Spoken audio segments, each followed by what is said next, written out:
Hi everyone, this is the Lady Strange. Welcome to week 3 of the Witches Black Lent, hosted by and created by Jasmine Ambrosia, Trish, I believe Trish, whose channel used to be the Beanbag Hagwag, being curated by Abby the Witch. They're participating. Their channels are amazing. They're amazing ladies. Check them out. A lot of creative and empowering content of all various sorts and subjects. So the Witches Black Lent is the subversion in accordance to the Abrahamic Lent. So it's a subversion because what is really truly sin?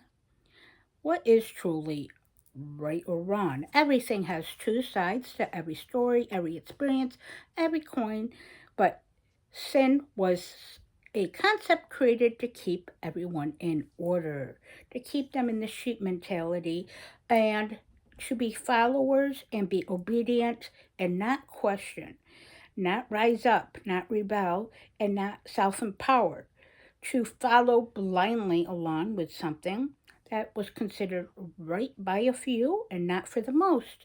It takes away autonomy and individuality. I'm not feeling so well tonight. Um, so, yes, had some blood sugar issues earlier, so I had to get out of work a little earlier. But hey, that's part of the human life experience. And this video is not about that.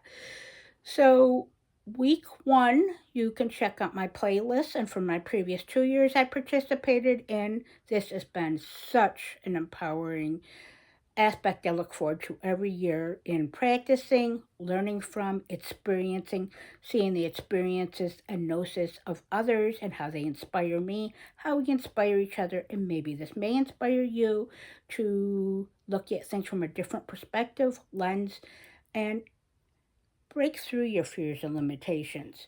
And what truly was taught to you or put onto you by society and observation, but finding out truly what is yours and using sin to your advantage and your embodiment. It certainly helped me, as has the previous years of Pride and Wrath. So, yes, so again, check out those playlists if you're interested. Check out Jasmine Ambrosia's numerous playlists, Abby's, and everyone. There's just so many fruitful and enlightening things, and so much to see how much one grows in such a short period of time from such an inspiring actions and I guess pathworking, this could be considered. So, week 1 was talking about the chosen sin. Week 2, last week, was to create a poem or incantation, which I did an ad lib saying because of my eye issue, because I'm losing my central vision and kind of going, or will be, or maybe going blind in that. So that's an impairment along with my others, but I'm not impaired. I just have certain things I have to work through, and yeah, don't we all? And week 3 is creating an effigy.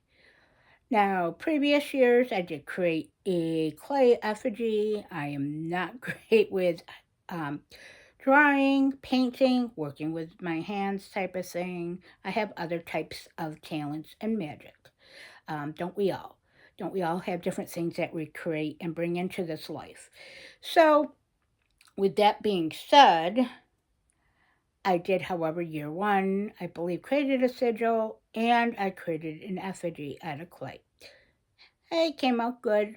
Pride has served her purposes. She still exists. Um, so yes, and you can see what I mean by Pride-S. So year 2 last year, I did a big collage. I did, a big cutout, regular, standard analog collage and sigil for my week 3. I eventually, a couple months after, as I work with these subversion of sins and their aspects throughout the year, and then constantly thereafter. That's what pathworking is. Things constantly change and evolve as one changes and evolves.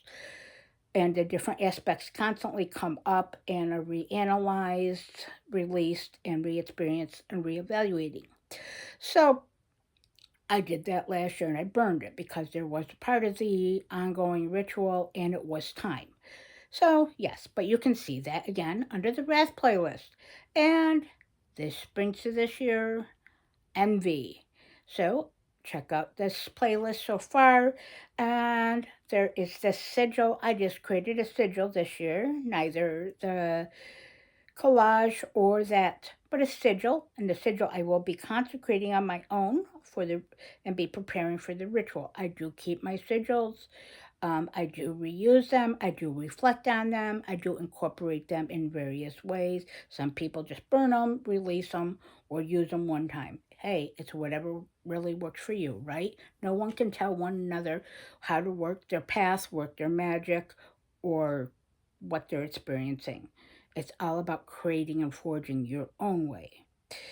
And with that being said, I did the sigil, and yes, I'm not an artist, like I said, or this. It's a bit sloppy. Hey, not perfect. That is the thing to acknowledge. We're not perfect. No one should believe that they are the best at everything because it's just a constant um, experience. We all have our own different things that we're good at, like I said, tools and things that we have. However, this is full of my magic, what works for me and will continuously work with me on the aspect of my human life and woman emotion of envy and being that witch and being that woman and being a kind, caring, and good person and just being a better version of myself, and for that which truly matters in my life.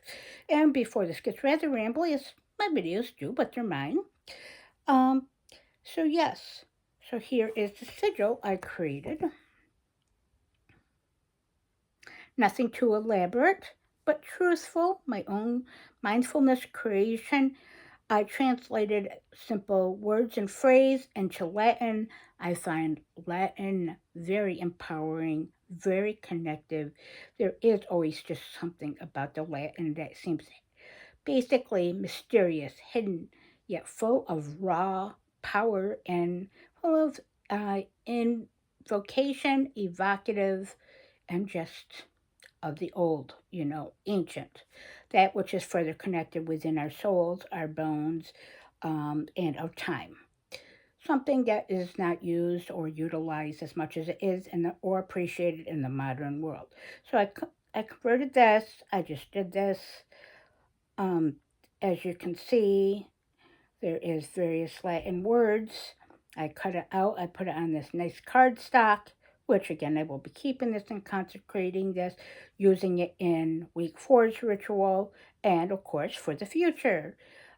Yes, I still, like I said, yes, I work and I hit, yes, it does retain residual energy, but hey, you work with what you have. If it ends up not being right, well, then I will advise and trust my intuition and dispose of properly. But with that being said, this sigil is going to be used in the ritual aspect of it, the studying and placement. I have been working with Queen Lilith and pulling from the Lust of Lilith deck, which I have a video on that for first impressions. I channel with her and I connect with her, and I'm building a more mutual, reverent relationship. She gives me guidance. I look to her for gnosis, enlightenment, her point of view, a different objective perspective outside of my own, because we all can use that. Plus, from a divine, dark feminine aspect, as she is, after all, a dark queen and stands in her power and sovereignty, just as we all should stand in our own personal power and sovereignty. So, this is my magic. This is what I created. This is week 3 sigil. This will be the benefit of me and the embodiment of envy and how I can use that and subvert that for the benefit of my personal growth, my journey, my day to day life experience as a woman in an ever changing, difficult world, and to honor the relationship with myself and my others and create magic. And with that being said, I hope you like this. Please like, comment, subscribe. And if you have any questions, check out my other videos. Check out Jasmine's, for example, and Abby's. And with that being said, stay strange.